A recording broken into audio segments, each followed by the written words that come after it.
Panoorin nyo to. Kung ang isang matanda na, lalo na yung matandang hukluban kagaya ni Rodante Marcoleta, ay nagsimulang mag-astang bata and throw tantrums over a valid issue o concern, ibig sabihin, wala na siya sa hulog. Sa clip na ito, sinasabi ni Rodante na insulting daw ang isinusulong ng mga kapwa niya senador na independent committee para imbestigahan ang flood control scandals. Dahil wala siyang matinong argumento, ginagawa niyang personal ang issue laban sa kanya. Typical narcissistic behavior. Kaya nga siya pikon na pikon kay Vice Ganda sa joke ng huli, di ba? Naiinsulto raw si Senate Blue Ribbon Committee Chairman Rodante Marcoleta sa isinusulong ng mga kapwa-senador na panibagong komisyon para imbestigahan ang flood control. Bumalag dyan sina Senators Ping Lacson at Kiko Pangilinan. Nasa frontline na balitang yan si Mayan Los Baños. May tensyon sa Senado. Habang tuloy ang investigasyon ng Senate Blue Ribbon Committee sa flood control scam, may panibagong panukala ang ilang minority senators. Gusto nila ng independent commission para tumutok sa mga anomalya. Suportado yan maging ni Senator Kiko Pangilinan na miyembro ng mayorya.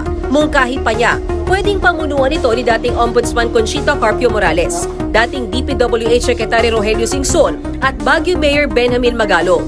Pero hindi yan nagustuhan ni Blue Ribbon Chairman Senator Rodante Marcoleta.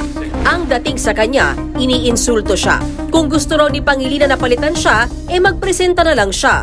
Kahit paano, abogado si Marcoleta, pero para sa kanya personal ang suhestyon ni Senator Ping Lacson na inaaway pa niya.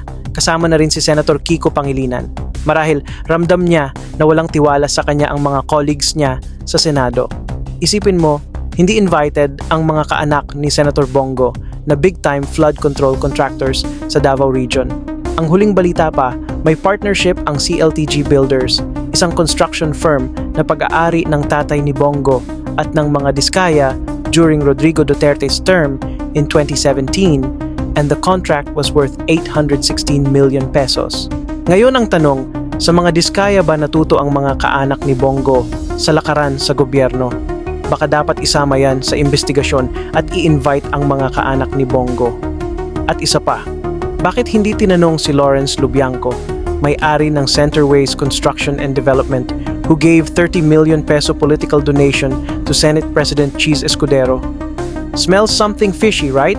Quid pro quo? Para protektahan ang mga kaibigan at kaalyado nila? Nagtatanong lang po. Ngayon, tungkol sa childish tantrums ni Marcoleta para ilihis ang transparency issue, Senator Lacson and his colleagues should ignore him and just focus on the issue and its solutions. Umalma si Pangilinan. Git niya, hindi siya ang nagmungkahi niyan. Kulang daw sa research si Marcoleta. Si Senate Minority Leader Tito Soto raw ang nagpanukala ng Independent Commission at hindi rin naman daw pinipigilang mag-imbestiga si Marcoleta. Dagdag pa ni Pangilinan, wala siyang panahon sa personalan, trabaho lang. Pinasaringan din ni Marcoleta si Senator Ping Lacson na umapila raw na baguhin ang hearing schedule para hindi magsabay sa budget hearing. Gate ni Marcoleta, pinapakialaman siya.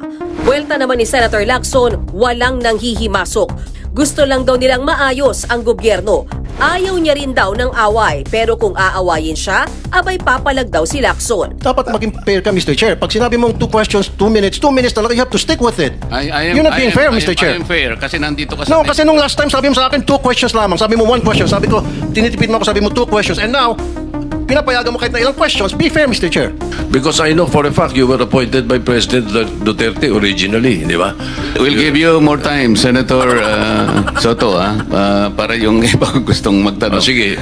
Let me just re-emphasize, lahat po dapat makapagtanong, but ilimit muna natin sa first 5 minutes